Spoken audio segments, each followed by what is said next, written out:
Next अब हम देखते हैं ज्वालामुखी विस्फोट। तो ज्वालामुखी विस्फोट इसी को बोलते हैं, ज्वालामुखी को हम वोल्केनो भी बोलते हैं। तो वोल्केनो में ये आपका हो गया कि पृथ्वी के अंदर जो बहुत से खनिज लवण होते हैं वो लावे के रूप में रहते हैं। तो कभी कभी पृथ्वी के अंदर जो प्लेटें होती हैं उनके बीच में जो हलचल होती है उसके वजह से कभी कभी जो गर्म लावा है पृथ्वी के अंदर का वो बहुत तेज़ी के साथ आपका बाहर निकलता है, उसी को हम बोलते हैं ज्वालामुखी। तो कुछ ज्वालामुखी आपके ज्वलन ज्वालामुखी होते हैं और कुछ अपने सुसुप्त रहते हैं। तो जो ज्वलंत ज्वालामुखी होता है उसके किसी किसी भी समय में आपके फटने की संभावना आपकी रहती है। तो ये होता है आपका ज्वलन ज्वालामुखी। और इसके बाद आपका आता है महामारी। तो महामारी में आ गया आपका प्लेग हो गया, हैजा हो गया, और अगर वर्तमान समय में देखा जाए तो ये जो आपका कोरोना है ये भी आपका महामारी में ही है। तो महामारी की वजह से तो बहुत बार ये होता है कि पूरा का पूरा आपका जान माल की बहुत ज़्यादा नुकसान होता है, और पूरा का पूरा जो आपका मनुष्य होता है या जो भी होते हैं वो आपके पूरे के पूरे नष्ट हो जाते हैं। और इस समय जैसे कि कोरोना फैला हुआ है उसके वजह से तो हमको लोगों को लॉकडाउन भी लगाना पड़ गया है, और लॉकडाउन की वजह से आप समझ ही रहे हैं कि पूरा का पूरा जो आपका जीवन है वो बिल्कुल ही अस्त व्यस्त हो गया है, बहुत ही अस्त व्यस्त हो गया है। अब आते हैं, बात करते हैं प्लेग और हैजा की। तो प्लेग और हैजा जो है वह उसमें क्या होता है कि आपका उसमें भी द्वितीय विश्व युद्ध के समय में भी आपका प्लेग फैला था, और चूहों की वजह से फैलता है बहुत ही ज़्यादा। ये आपका जनसंख्या उस समय उससे प्लेग से प्रभावित हुई थी। और फिर जो हैजा या डायरिया जो होता है इससे भी बहुत आपका एक विशाल समूह जो होता है वो आपका प्रभावित होता है। अब आते हैं आपका आणविक विस्फोट। तो जो आणविक विस्फोट होता है वह क्या होता है कि आणविक विस्फोट से जो होता है उससे आपका ये जैसे कि जितने भी हम परमाणु परीक्षण करते हैं तो परमाणु परीक्षण जो भी आपका करते हैं तो उसमें हम ये करते हैं कि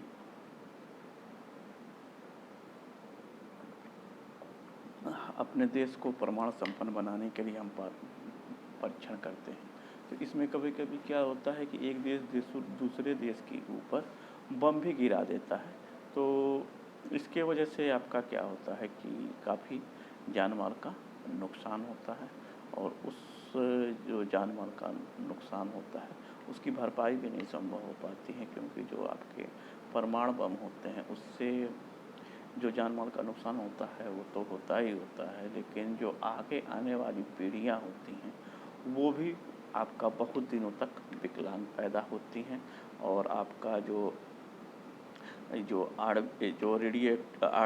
आणविक विस्फोट की वजह से जो रेडिएशन या रेडियो एक्टिविटी जो फैल जाती है वह बहुत से पेड़ पौधों को भी प्रभावित करती है। पेड़ पौधे बहुत से जो पेड़ पौधों की जो जातियाँ होती हैं वो आपकी नष्ट हो जाती हैं, और उनमें अनियमित विकास भी होने लगता है, अनियमित आपका विकास होने लगता है। तो इसलिए जो आपका जो ये आपका आणविक विस्फोट है यह तो आपकी अगर आपदा कहा जाए तो बहुत ही खतरनाक आपदा है, क्योंकि इससे पूरी की पूरी जो नस्ल होती है वही आपकी क्या होती है, समाप्त हो जाती है। पूरी की पूरी ये नस्ल ही समाप्त हो जाती है। ये जो आपका होता है बहुत ही अधिक खतरनाक होता है।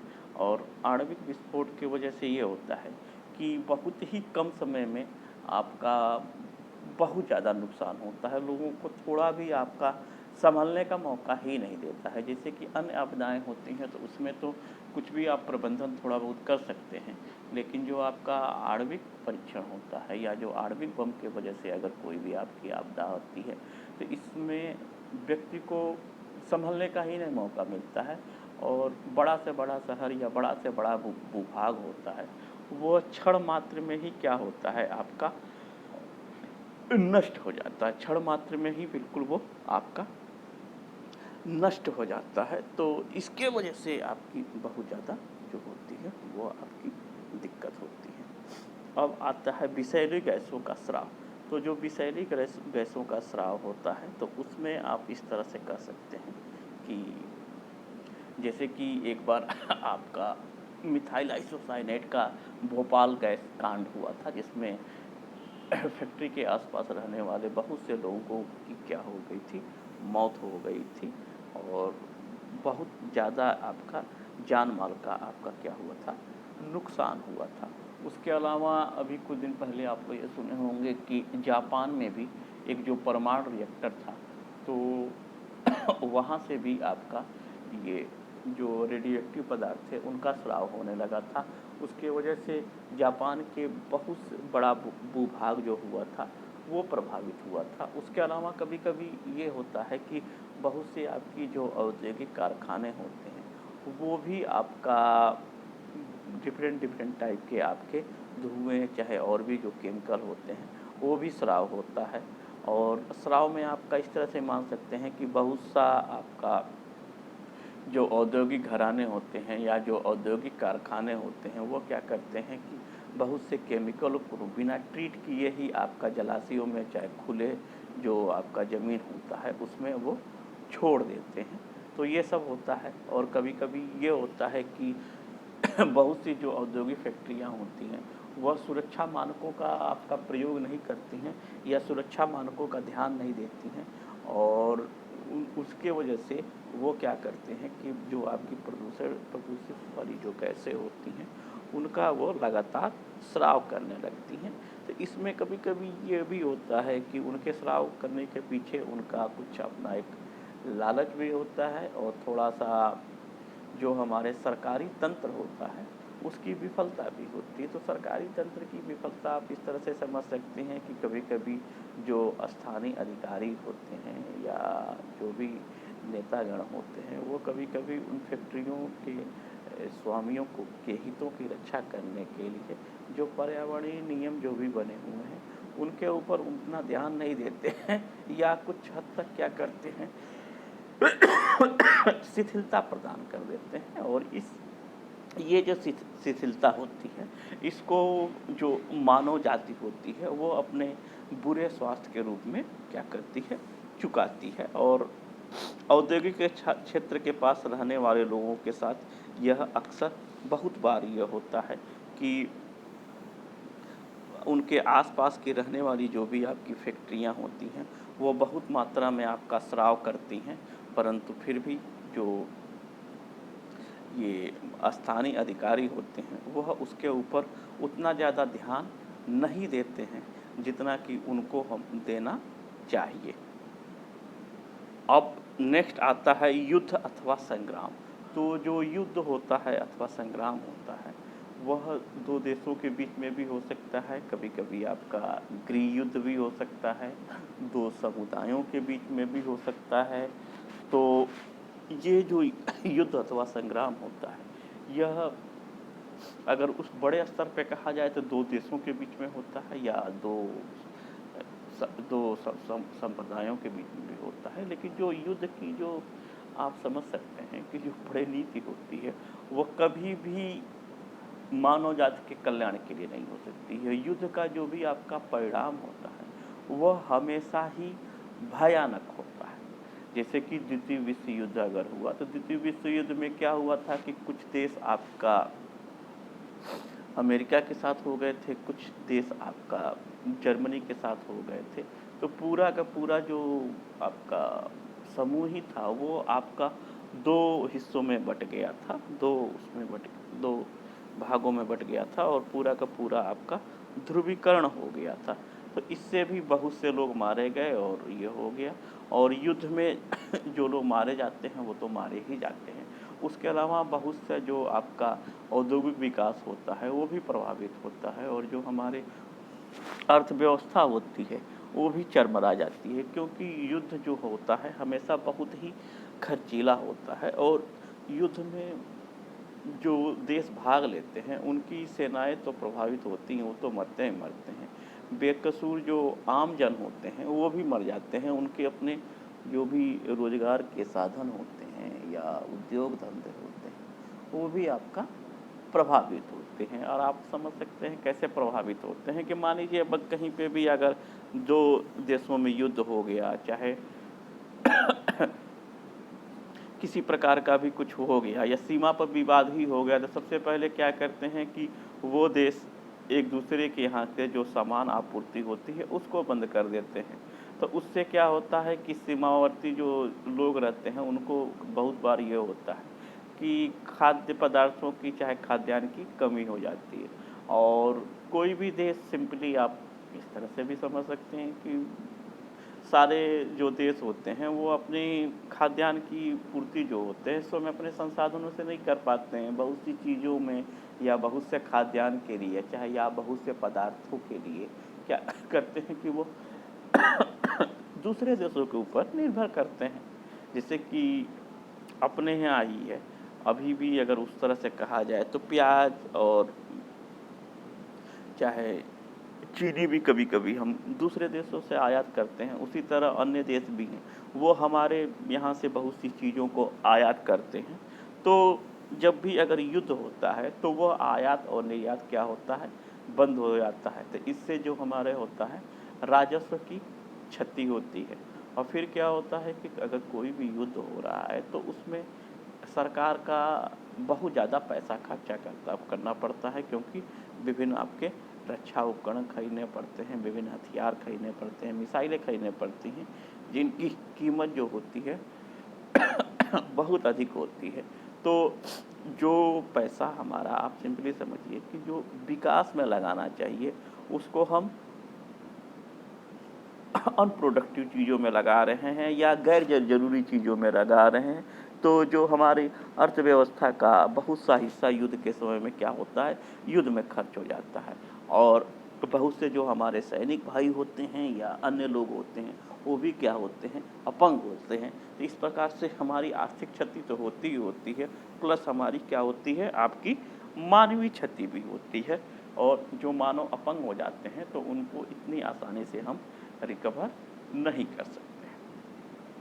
अब जो दूसरा नेक्स्ट देखते हैं, प्रचंड आंधी अथवा तूफान। तो कभी कभी ये होता है कि जो भी हवा बहने की जो दर होती है वह बहुत ज़्यादा होती है। तो बहुत ज़्यादा होने की वजह से क्या होता है कि आपका वह जो आपकी जो हवा चलती है वो बहुत जब तेज़ी के साथ हो जाती है तो वो आंधी में बदल जाती है। और भी बहुत जब तेज़ हो जाती है तो वो तूफान बन जाती है, जिसको बोलते हैं हरिकेन्स। तो हरिकेन्स या जो तूफान होते हैं वो सिंपली क्या होता है कि हमारे जो तटीय क्षेत्र होते हैं उसमें आते हैं। और अगर अन्य देशों में कहा जाए तो अमेरिका में भी काफ़ी तूफान आते हैं और जापान में भी तूफान आते हैं। तो हमारे देश में जो आपका तमिलनाडु है या अन्य भी जो भी हमारे तटीय राज्य हैं उनमें कभी कभी आपके जो ये रहते हैं वो तूफान आते रहते हैं, तूफान है जो आते रहते हैं। तो तूफान के कारण क्या होता है कि बहुत से स्थानों पर आपका जल जमाव हो जाता है। कभी कभी ये आपका नदियों का जो मलबा वगैरह रहता है वो भी तटीय इलाकों में फैल जाता है। तो तूफान से ये नुकसान होता है कि जो भी आपके बने बनाए घर रहते हैं वो आपके उड़ जाते हैं, या जो छप्पर टाइप के रहते हैं वो भी मकान क्या होते हैं आपका तूफान की वजह से उड़ जाते हैं। और फिर क्या होता है कि अगर बहुत ज़्यादा अगर तूफान के कारण जल जमाव हो गया तो जो भी स्थल पर रहने वाले जीव जंतु हैं, छोटे जीव जंतु हैं, वह क्या होते हैं, मर जाते हैं। और सबसे ज़्यादा दिक्कत लोगों को भी होती है कि उनके घरों में पानी आ जाता है, पानी की वजह से नमी हो जाती है और कभी कभी जो खाद्यान्न पदार्थ रहते हैं वो भी हमारे सड़ जाते हैं। और ये होता है कि जब एक ज़्यादा भाग पे जब जल जमाव हो जाता है तो उसके कारण जो छोटी छोटी वनस्पतियाँ होती हैं वह नष्ट हो जाती हैं। जो छोटी छोटी वनस्पतियाँ और घास नष्ट हो जाता है तो जो हमारे जानवरों के लिए हरा चारा होता है, उनकी बहुत ज़्यादा कमी हो जाती है। और आप समझते ही हैं कि जब हरे चारे की कमी हो जाएगी, तो चारे के अभाव के कारण बहुत से हमारे जो जानवर होते हैं, पालतू जानवर होते हैं, वो भी आपके क्या हो सकते हैं, मर सकते हैं। तो ये आपका तूफ़ान से इस तरह का भी आपका नुकसान होता है। और जो तटीय क्षेत्र हैं, वहाँ पर अक्सर ये जो होते हैं तूफ़ान आते रहते हैं, और यह उसकी वजह से बहुत ही नुकसान होता है। अब ये देखते हैं ज्वार भाटी तरंगे या सुनामी। तो जो समुद्र में जो ज्वार भाटा का आना है, यह एक बहुत ही सामान्य, आप समझ सकते हैं कि नेचुरल प्रक्रिया है। जिस तरह की आप सिंपली इस तरह समझ सकते हैं कि जो तरंगे आपकी उठती और बैठती रहती हैं, तो वही आपकी होती हैं, ज्वार और भाटा होता है। लेकिन जब यही तरंगे ऊंची ऊंची हो जाती हैं, और कभी कभी क्या आप कह सकते हैं कि 100 मीटर तक जब ऊंची हो जाती हैं, तब उसको हम क्या बोलते हैं, सुनामी। तो आप लोग को याद ही होगा कि एक बार आपका सुनामी आया हुआ था करीब करीब 1998 में। तो उस समय जो सुनामी हुआ था, उस समय आपका बहुत ज़्यादा उस सुनामी में क्या हुआ था, नुकसान हुआ था। तो सुनामी की वजह से ये होता है कि ऊंची ऊंची जो तरंगे होती हैं, वह आपका समुद्र में फैलने लगती हैं। और ये ऊंची तरंगों के कारण क्या होता है कि एक बहुत से बड़े भाग में क्या होता है कि आपका पानी फैल जाता है। और जब बहुत से बड़े भाग में पानी फैल जाता है, तो आप समझ ही सकते हैं कि वहाँ का जो सामान्य जनजीवन होता है, वह क्या होता है, ठप हो जाता है। और जब सामान्य जनजीवन ठप हो जाएगा, तो जो भी वहाँ का औद्योगिक विकास है, चाहे जो औद्योगिक क्रियाकलाप है, वह सभी ठप हो जाते हैं। कार्यालयों में जो होता है, काम बंद हो जाता है, बैंकिंग सेवाएं भी बंद करनी पड़ती हैं। और जब इतना सब चीज़ें बंद हो जाएंगी, तो और फिर जीवन को सामान्य पटरी पे आने के लिए भी ये सुनामी जब आती है, तो बहुत ज़्यादा समय लग जाता है।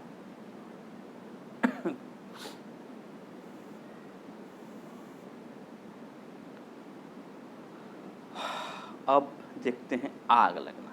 तो आग लगना आप ये समझ सकते हैं कि इस तरह से होता है कि आग भी कई तरह से लग सकती है। एक हो गया कि आपकी ग्रामीण क्षेत्र में लग गई, एक होता है कि कोई भी आपका आयुध कारखाना है, मतलब जो भी सरकार के रक्षा मंत्रालय वगैरह हैं, चाहे रक्षा फैक्ट्रियाँ हैं, उसमें से भी कुछ अगर कभी आग लग गई, तो ये भी आपका आग लग गया होगा। नगर में आग लगना, जंगल में आग लगना।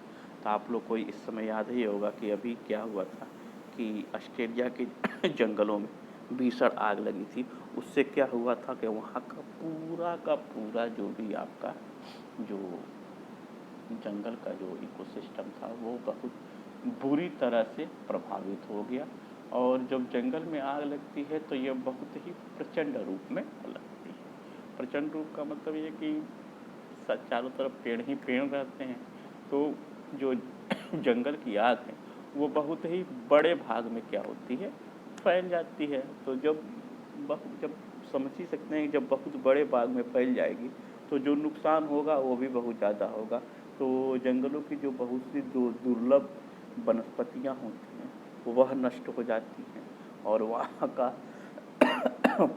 पूरा जो इकोसिस्टम है, वह आपका नष्ट हो जाता है। वह पूरा का पूरा जो इकोसिस्टम है, वह क्या होता है, आपका नष्ट हो जाता है। तो जब पूरा का पूरा जब इकोसिस्टम नष्ट हो जाता है, तो ये भी नुकसान करता है। ऑस्ट्रेलिया के जंगलों में तो एक तो अच्छी बात थी कि आपका ये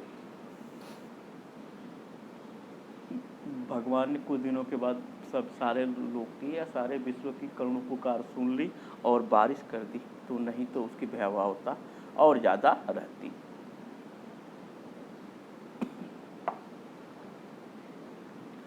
क्योंकि उस समय किसी भी प्रकार से, यानी हेलीकॉप्टर से भी आपका पानी छोड़ा जा रहा था, लेकिन फिर भी आपका जो आग थी, वह आपकी बंद नहीं हो रही थी। तो आग जब आपकी बंद नहीं हो रही थी, तो सारे विश्व के संसाधन लग गए, फिर भी वो जो आग हो रही थी वो नहीं बंद हो रही थी। लेकिन आपके जो ईश्वर की महान कृपा थी कि कुछ दिनों के बाद जंगल में जो हुआ आपका, ये बारिश होने लगी, और जब बारिश होने लगी तो उसके वजह से जो हमारा ये था जंगल था वह आपका बच गया। अब नेक्स्ट देखते हैं आपका प्रदूषण। तो प्रदूषण से आप जानते ही हैं कि बहुत ढेर सारा नुकसान पहुंचता है, और जो भी आपका चीज़ें होती हैं वो आप पहले चैप्टरों में पढ़ ही चुके हैं। अब ये देखते हैं कोरोना महामारी। तो जो कोरोना महामारी है उसके बारे में आप लोग इस समय सब जान ही रहे हैं कि कोरोना कितना ज़्यादा हो गया है। इसके वजह से है हमारा लॉकडाउन भी हुआ है, और भी जो भी आपकी चीज़ें हुई हैं वो आपकी हुई हैं। और कोरोना इस समय जो हो गया है वो वैश्विक बीमारी वैश्विक बीमारी बन गया है। और वैश्विक बीमारी के वजह से क्या हुआ है कि आपका बहुत सारी प्रॉब्लम हो गई है, उसी की वजह से आपका लॉकडाउन भी हो। तो जो हमारा नेक्स्ट वीडियो है उसमें हम आपका पढ़ेंगे कि इन सबों से जो भी आपका महामारियाँ उनसे क्या क्या प्रभाव होता है। और फिर और उसमें ये भी देखेंगे कि जो भी आपके महामारी प्रमुख जो महामारियाँ हैं उनके बारे में और डिटेल से पढ़ेंगे। और ये पढ़ेंगे कि उन जो भी आपके आपदा होता है उनसे क्या क्या कैसे कैसे बचाव हो सकता है। हम अपने भवनों का, चाहे आप अपना किस प्रकार से वो ऐसा भवनों का निर्माण करें ताकि उसकी आपदा के जो इफ़ेक्ट होते हैं उससे उसको हम कम से कम रख सकें। इन सबों के बारे में हम पढ़ेंगे। आप सभी लोग का बहुत बहुत धन्यवाद।